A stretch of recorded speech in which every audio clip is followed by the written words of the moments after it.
केन्द्र राज्य सरकार को योजना उपरे असंतोष व्यक्त करी नवरंगपुर बीजेडी एक सांबादिक सम्मेलन आयोजन करी मिथ्यावादी सरकार बोली कहिसेंति। केन्द्र सरकार जो द्वितीय नवोदय विद्यालय केन्द्रीय विद्यालय पर दाबी होई आसुथिले मध्य नवरंगपुर जिला को कहीं उपेक्षित कराଯାଉଛି ବୋଲି बीजेडी ବର୍ଷିଛି सरकार। धान मंडी केबे आरंभ हेबो, जिला भित्तिक नियुक्ति केबे हेबो एभली प्रश्न करिछि बीजेडी। ए सांबादिक सम्मेलन में पूर्वतन सांसद रमेश चंद्र माझी, डाबोगां विधायक मनोहर रंधारी प्रमुख दलर नेतृमंडली उपस्थित रही।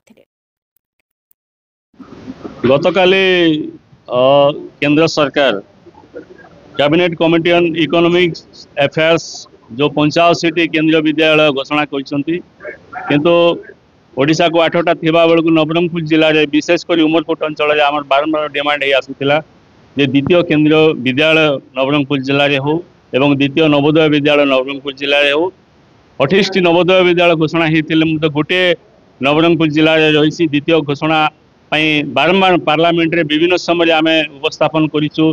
केंद्र मंत्री मान भेटीचु से करवा सत्य एवं राज्य रे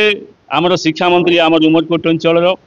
एवं केंद्र रे शिक्षा मंत्री ओडिशार थिबा सत्य नवरंगपुर जिला प्रति डबल इंजिन सरकार जो मंत्री को मनोभाव सृष्टि होती से आम पुणी थे राज्य एवं केंद्र को अनुरोध करूँ जे किभली भाव में उमरकोट अंचल द्वितीय केंद्रीय विद्यालय एवं नवरंगपुर जिले में द्वितीय नवोदय विद्यालय स्थापन कर गुरुत्व देते एवं नवरंगपुर जिले में मंडी जो आरंभ हवा कथा 2 तारीख दिन मंडी आरंभ हवा कथा 10 तारीख वर्तमान शिफ्ट करछंती, किंतु नवरंगपुर जिलार चाषी माने विशेषकर ग्रामांचल चाषी माने से माने असाधु व्यवसायी पाखे बिकवा आरंभ कर सारे तेणु केबे सुधा मंडी रे धान बिक्री आरंभ कराहब एपर्यंत चाषी मान को मंडी कार्ड जेनेट हो पारला नहीं एवं मंडी रे जो अव्यवस्था वर्तमान टू देखा दूची जे आगामी दिन में ये अव्यवस्था हबार संभावना रही। तेणु जिला प्रशासन को आम निवेदन करूँ नवरंगपुर जिले में मंडी खूब शीघ्र केमती आरंभ हो एवं जनसाधारण विशेषकर चाषी मैंने या द्वारा उपकृत हो एवं आउ गोटे डिमांड रही मंडी जो कार्यक्रम जिला स्तर मंडी कार्यक्रम कराई सबू अनुष्ठान को विभिन्न समय डका होता लोकप्रतिनिधि माध्यम जो मैंने त्रिस्तरीय पंचायत राज से डका होता विभिन्न अनुष्ठान को डका होता से चलित निर्वाचन में डका है विशेषकर गणतंत्र चतुर्थ स्तंभ सांबादिक बंधु मान को बसवार व्यवस्था कराई जो बसवा कथा से जगह गेरुआ वाला मैंने जाने बसी पड़ी थे एम को लेकिन 1 किलोमीटर बाहर बसी थे। तेणु एभली जो अव्यवस्था है मंडी एत वर्ष है ता सत्वे जिला प्रशासन एभली सांबादिक बंधु मान को ठीक हिसाब से चर्चा करूना से आम नवेदन कर भल भाव में सुव्यवस्थित केमती करा हो एवं प्रथम दिन में घोषणा होते जे उपमुख्यमंत्री आसबे आसिले ना द्वितीय दिन में भी शिक्षा मंत्री आसबे बोली कहते सेटा संदेह तृतीय दिन में मुख्यमंत्री आसबे बोली कहते सेटा संदेह ताहले नवरंगपुर जिला को कहीं एभली भाव में राज्य सरकार मंत्री मैंने कहीं प्रतिश्रुति दौरान एवं आसी पारना निश्चित भाव में जिलार साधारण युवक हिसाब से मुझे निश्चित भाव में निंदा करुच्ची एवं आउ गोटे कथा रही नवरंगपुर जिले में मिलित क्रियानुष्ठान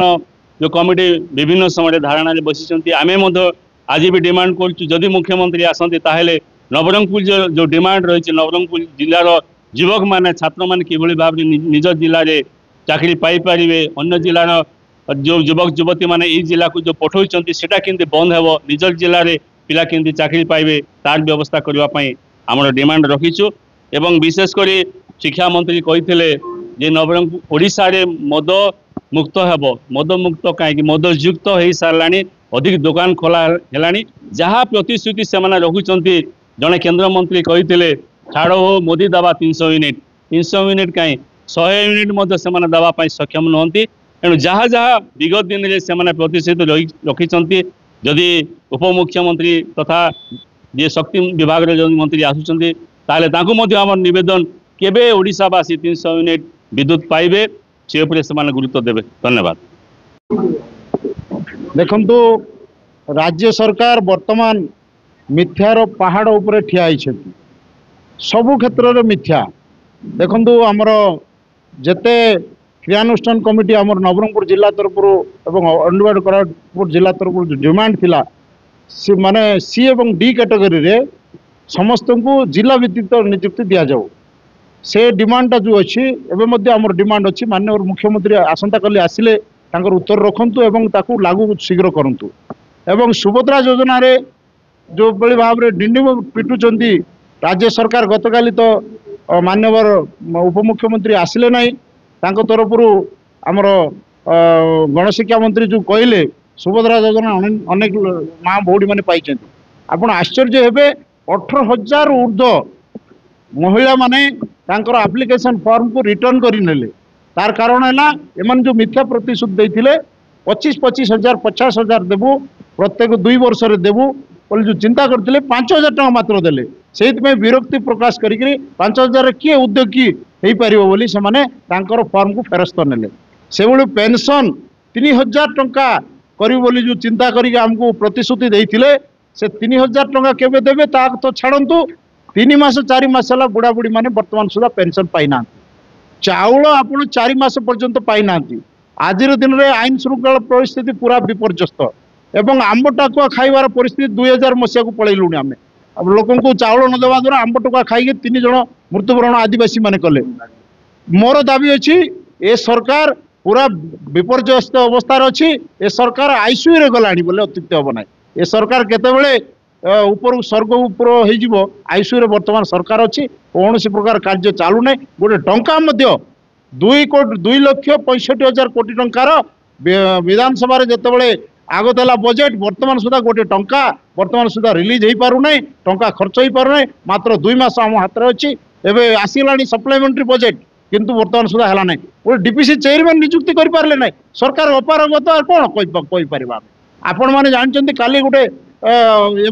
बयान देले मुख्यमंत्री माननीय मुख्यमंत्री दबा कथा कि से कहले एस नियुक्ति रे पूर्व सरकार अमल रे 25 लाख रु 30 लाख टंका नेउथिले